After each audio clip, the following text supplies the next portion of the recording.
The unrest of the soul. Before a major life shift, the first messenger does not come in the form of clarity or inspiration. It arrives as unrest. The psyche begins to tremble beneath the surface of ordinary life, whispering through restlessness, discontent, or a subtle ache that refuses to be ignored. One morning, you wake and the world feels slightly off kilter. The same walls that once sheltered you now feel smaller, closer. The same routine that once gave you peace begins to suffocate. It is not that life has suddenly changed. It is that something deep within you has begun to move. The unrest of the soul is the first signal of an approaching transformation. It is not chaos for the sake of suffering, but a sacred dissonance meant to awaken you. The psyche grows tired of false stability, tired of the masks you have worn to please the world. Somewhere deep inside, a forgotten voice stirs and begins to speak. It speaks in feelings that make no sense, in impulses you cannot explain, in longings that do not fit your current life. You try to silence it, to reason it away, but the voice only grows louder. This is the soul's rebellion against stagnation. It cannot evolve within the same shape forever. The unrest often begins as quiet dissatisfaction. You feel detached from things you once loved, and yet you do not know what to replace them with. This confusion is not a failure of direction. It is the space between two worlds. The old identity begins to loosen its grip, while the new self has not yet formed. It is the twilight of transformation, the hour when one self dissolves so another may be born. The mind resists because it fears loss, but the deeper self knows that every ending is the soil of becoming. This period of unease is a psychological earthquake. Everything built on false foundations begins to crack. You start to question your purpose, your choices, even your relationships. The ground you stand on feels uncertain because it is meant to. The psyche shakes away what is no longer aligned with its truth. The things that once felt stable crumble because they were never truly yours. The soul dismantles illusions one by one, forcing you to see that the life you built may not have been built for who you are becoming. In this state, dreams grow vivid, symbols appear, patterns repeat. The unconscious begins to speak in a language older than logic. You may dream of storms, of falling, of wandering through unfamiliar places. These are not random fragments of imagination. They are messages from the deeper self. The psyche uses images to guide where words cannot. It is showing you that transformation is already happening beneath awareness. Many mistake this unrest for failure, depression, or misfortune, but it is not destruction, it is reorganization. The old structures must collapse to make space for something more authentic. The psyche is always moving toward wholeness, even when it does so through pain. When you feel lost, it is not because you have wandered astray. It is because you are being led through the wilderness of your own becoming. The path must vanish before it can be remade. The unrest of the soul is an initiation. It is how the unconscious knocks on the door of consciousness, demanding to be heard. The tension you feel is sacred. It means your inner and outer worlds are no longer in harmony, and something within seeks reconciliation. The mind may call it crisis, but the soul calls it awakening. You are being summoned to a greater depth of being. To resist is to prolong the suffering. To listen is to enter the unknown where transformation awaits. The unrest is not punishment. It is preparation. The soul shakes not to destroy, but to free itself from the prison of the familiar. It asks you to feel deeply, to question courageously, and to let go of the certainty that once protected you. For before every major shift, the psyche reveals its first truth through discomfort, that growth does not come in peace, but in the trembling that precedes it. The collapse of old symbols. When a great transformation approaches, the mind begins to lose faith in the very symbols that once gave it order. The ideas, values, and attachments that once structured your sense of identity start to lose their vitality.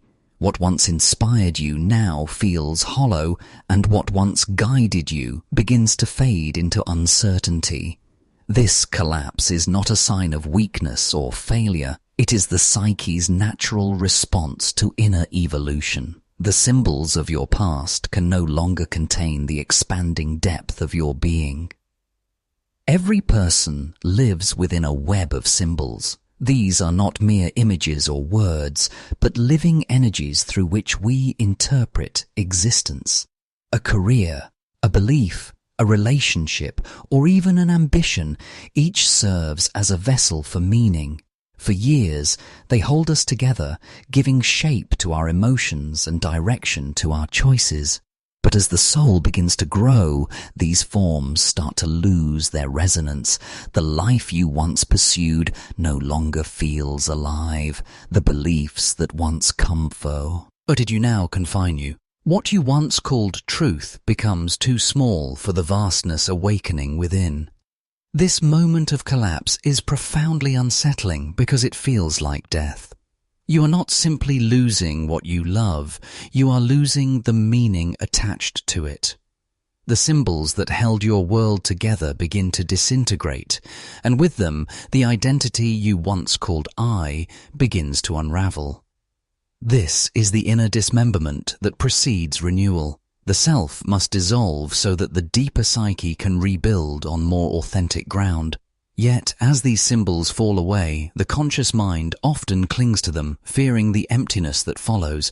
It seeks certainty where there is none. It tries to resurrect what is already gone. The collapse is not an intellectual event, it is an emotional one. It happens in the heart, in the depths of the unconscious, where old energies have lived for years. You may notice it in the form of boredom, disillusionment, or an inexplicable sense of loss. You may find yourself questioning everything you once believed, your goals, your faith, even your place in the world. The psyche is tearing down the architecture of the old self to make room for something yet unseen. It is an act of sacred destruction. In this stage, the world may appear drained of color. The familiar feels distant. What once held meaning now feels arbitrary. You may look around and wonder, what happened to me? But nothing has gone wrong. The psyche is simply reclaiming its projections. The external forms that once carried your soul's energy are returning it back to you. You are being asked to retrieve what you once gave away, to see that meaning does not live in symbols themselves, but in the consciousness that animates them.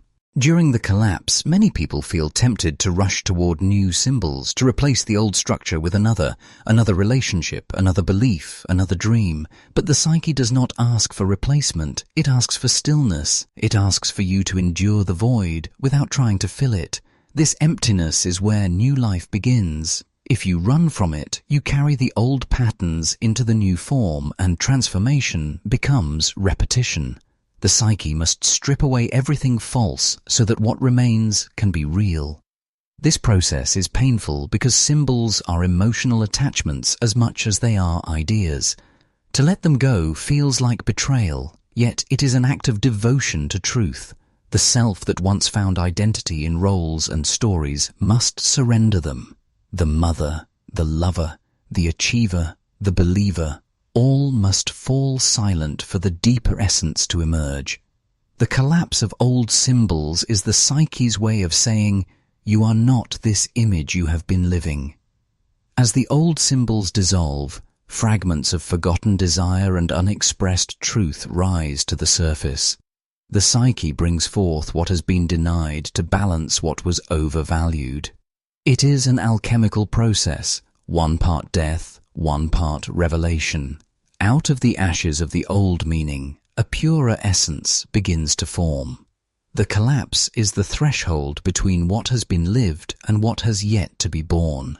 The mind experiences it as confusion, but the soul knows it as renewal. The symbols that once guided you must die so that you may discover the source from which all symbols are born. This is not the loss of meaning, it is the return to the origin of meaning itself, the return of the shadow. When the psyche senses the nearness of transformation, the first to awaken from the depths is the shadow. It rises quietly at first, through subtle irritations, sudden fears, and memories that stir without reason. Then, as the Synchronicities Hift grows closer, the shadow begins to speak louder, forcing you to confront the parts of yourself that you have long kept hidden. It is not the enemy of change, it is its herald. The shadow's return marks the beginning of a profound dialogue between the conscious self and the forgotten forces of the soul. The shadow is not darkness in the moral sense, it is everything that has been exiled from awareness. It contains the desires you denied, the pain you refused to feel, and the instincts you were taught to fear. Throughout life, the conscious mind creates an image of who it thinks it should be: strong, kind, controlled, acceptable, and everything that does not fit into this image is buried in the unconscious. Yet what is repressed never disappears. It waits in silence, gathering energy, until a moment of transition calls it forth. When the old self begins to crumble, the barrier between the known and the unknown weakens, and the shadow begins to seep through the cracks. This emergence often feels like chaos. You may feel anger that surprises you, jealousy that burns, sadness that feels endless. You may find yourself acting in ways that do not align with your ideal self. The shadow does not come to punish, it comes to reveal. It holds the truths you have not been willing to face, the truths that, once acknowledged, carry the power to free you. The discomfort is the psyche's way of restoring balance. What has been denied demands recognition. What has been suppressed demands inclusion. The parts of yourself you call unacceptable return, not to destroy, but to be made whole. In the beginning, this confrontation feels unbearable. You may want to escape, to distract yourself with noise, to blame others for the turmoil within. But the shadow is not outside of you, it is woven into your being. The people who provoke you, the patterns that repeat, the wounds that never heal, all are mirrors through which the shadow reflects itself. To turn away is to prolong the suffering. To turn toward it is to begin integration. The courage to face what you fear within yourself becomes the very act that initiates transformation. The return of the shadow also brings with it the forgotten gifts of the soul. For hidden within the darkness are not only wounds, but potential. The emotions you repress often carry your vitality. The instincts you condemn often carry your power. The parts you judge as weak may contain your deepest compassion. The shadow guards both poison and medicine, and it is only through engagement with it that the psyche restores its wholeness. When you welcome it, you discover that what you once called your darkness was merely the light you were not yet ready to see. This confrontation is rarely graceful. It strips away illusions of purity and control. It exposes the contradictions within your nature. You may discover how easily love turns to resentment, or how your desire for peace conceals a hunger for dominance. These revelations unsettle the ego because they threaten its simplicity. But the psyche is not simple. It is vast, paradoxical, and alive. True growth does not come from perfection, but from the ability to hold opposing forces within you, to see that both light and shadow are threads of the same divine fabric. In moments of despair, it may seem that the shadow seeks to undo you. Old habits return, fears resurface, and you feel trapped between who you were and who you wish to become. But this is the necessary tension of transformation. The shadow must be faced, not as a monster to be slain, but as a mirror to be understood. When you begin to see its face clearly, without judgment, you discover the parts of yourself that have been waiting for acceptance. The act of awareness itself begins the healing. The return of the shadow is not the fall of the self, it is its deepening. It calls you away from the shallow comfort of moral certainty and into the profound mystery of your own nature. In facing what has been denied, you reclaim the wholeness that has always belonged to you. The psyche does not seek purity, it seeks balance. And balance can only emerge when the night within is honored alongside the light. The dialogue between the known and the unknown. Before every profound transformation, the psyche becomes the stage for a silent conversation between the known and the unknown. It is not a war, though it feels like one. It is not confusion, though it often takes that shape. It is a dialogue between the self that you have lived and the one that seeks to be born. The known clings to what is familiar, habits, names, stories, patterns that give it safety. The unknown calls from beyond the edges of reason, asking for surrender to something greater, something unseen. In this tension, the soul begins its most important conversation. The known is the world you have built with logic and experience. It is your identity, your beliefs, the predictable rhythm of your life. It has shape, memory, and order. You trust it because it gives you the illusion of control. But the psyche is not content with the limits of certainty. Deep within, the unknown stirs, whispering that there is more than one. As the conscious mind allows, this unknown is not chaos, it is potential. It is the ocean beneath the surface of the ego's island. It holds the forgotten dreams, the suppressed emotions, the unrealized possibilities waiting to emerge when the self is ready. When the psyche senses that the time for transformation has come, these two realms, the known and the unknown, begin to speak through conflict. You may feel it as contradiction. You want change but fear losing stability. You feel drawn to something new but bound by what you have already built. The known resists, whispering that safety lies in the past, while the unknown beckons with the promise of growth. This friction creates anxiety, confusion, even despair. Yet this very tension is sacred. It is the crucible in which consciousness expands. Every true transformation demands a surrender of certainty. The conscious mind tries to hold its ground, clinging to rationality and control, but the unconscious insists that growth requires dissent. Dreams become more vivid, emotions more intense, and symbols begin to emerge that defy explanation. The unknown communicates not in logic but in images and feelings. It sends impulses that cannot be reasoned away, an inexplicable desire, a sudden calling, an intuition that defies order. To listen to this voice is an act of faith, for it requires you to trust what you do not yet understand. The dialogue between the known and the unknown is also the dialogue between the ego and the soul. The ego seeks structure, while the soul seeks meaning. The ego protects, the soul expands. Both are necessary, but when they fall out of harmony, life begins to fracture. The psyche orchestrates this dialogue to bring the two into balance again. It allows chaos to break through order, not to destroy it, but to renew it.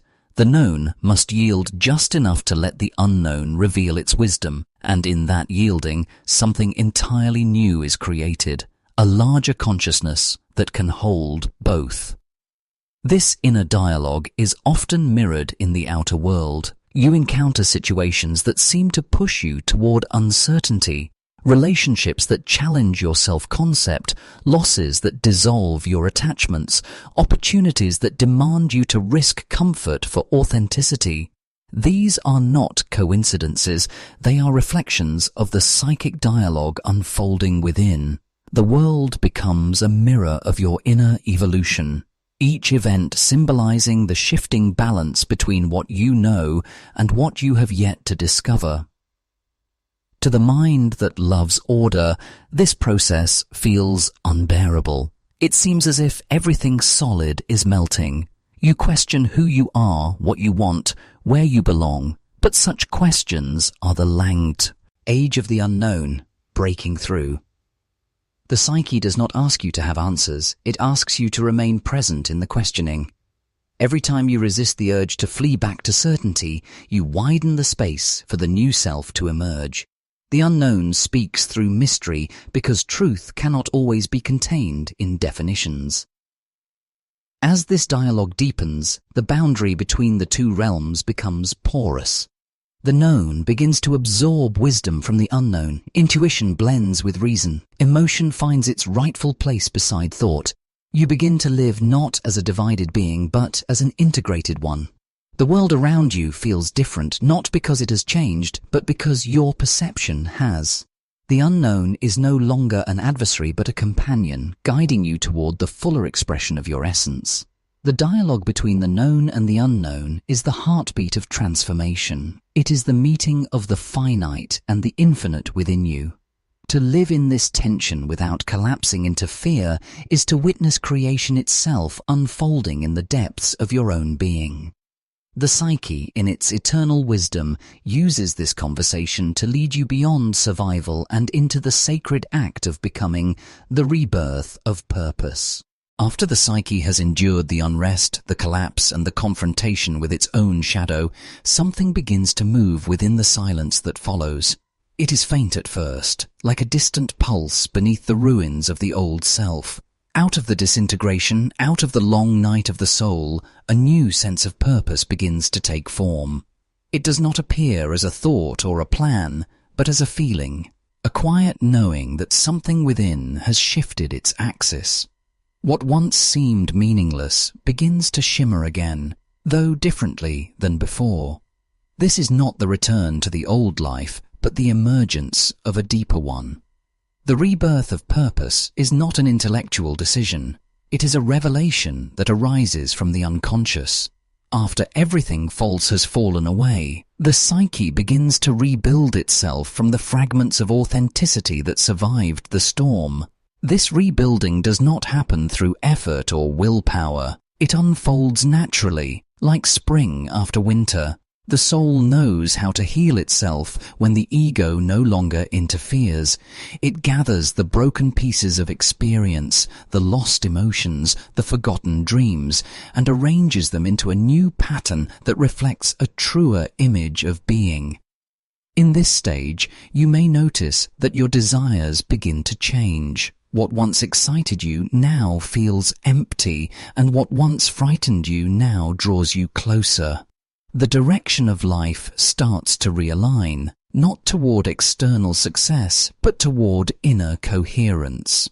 You begin to feel a strange harmony between your thoughts, emotions, and actions, as though the various fragments of your personality have found their rightful places. This sense of alignment is the soul's way of showing that purpose has returned. It is no longer borrowed from others, it rises from within. The psyche, having confronted its shadow and dissolved its illusions, no longer seeks meaning in the same way. Purpose is no longer an achievement or a role. It becomes a relationship with the self, the deeper center of consciousness that guides without demanding control. It is a quiet companionship with the unknown, a trust in the unfolding of life, rather than a desperate attempt to dictate its shape. You stop asking what you should do and start listening to what life itself is asking of you. Purpose, in its reborn form, is not found, it is remembered. This rebirth also brings a profound humility. The old self believed it was the author of its destiny. The new self understands it is a participant in something larger. You begin to see that your suffering was not meaningless but preparatory, that every loss, every collapse, every shadow you faced was guiding you toward authenticity. The ego's ambitions dissolve into service to the soul. What once was a restless desire to prove something becomes a calm devotion to express what is true. You no longer seek validation from the world because your purpose is not dependent on its recognition. It flows quietly, like a river following its natural course. With this new sense of purpose comes a clearer perception of reality. You begin to see connections where before there was separation. People and events appear not as random occurrences, but as reflections of inner movement. The psyche has shifted from surviving to creating. There is a sacred rhythm to this state, an awareness that you are both the observer and the participant in your own becoming. The duality between inner and outer begins to dissolve, and you realize that purpose is not an external goal to chase, but a living expression of your evolving consciousness.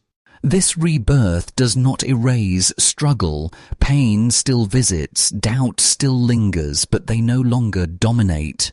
They are integrated as necessary parts of a larger whole. The psyche no longer fears its own depths, because it has learned that every descent carries the seed of ascent. In that understanding, you move differently through the world. You act not from impulse or fear, but from alignment. Your choices begin to mirror your inner truth. The smallest actions carry weight because they are guided by awareness rather than reaction. The rebirth of purpose is the moment the soul breathes again after long suffocation. It is the recognition that what you sought outside was always waiting within, hidden beneath layers of fear, ambition, and false identity. It is not dramatic or loud. It moves through stillness, through quiet insight, through a newfound capacity to live meaningfully without clinging to meaning itself. This is the purpose that survives every collapse, the purpose that is not built but revealed when the psyche finally returns to its natural rhythm with the flow of existence. Every major life shift begins not with external change, but with the subtle movements of the psyche beneath the surface of consciousness.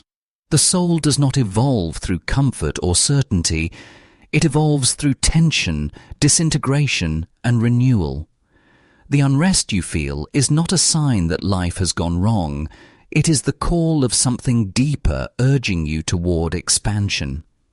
The collapse of old symbols strips away the illusions that once defined you, so that truth may stand unguarded.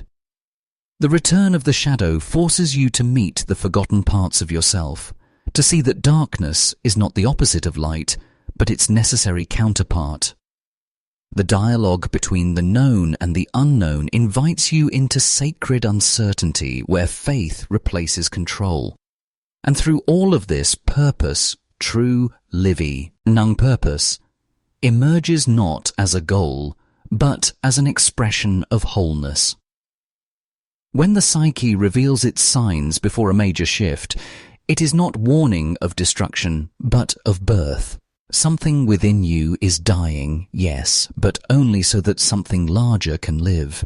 Transformation is not a single moment, it is a sacred rhythm, the endless cycle of death and becoming that defines the human experience. To resist it is to suffer. To surrender is to awaken.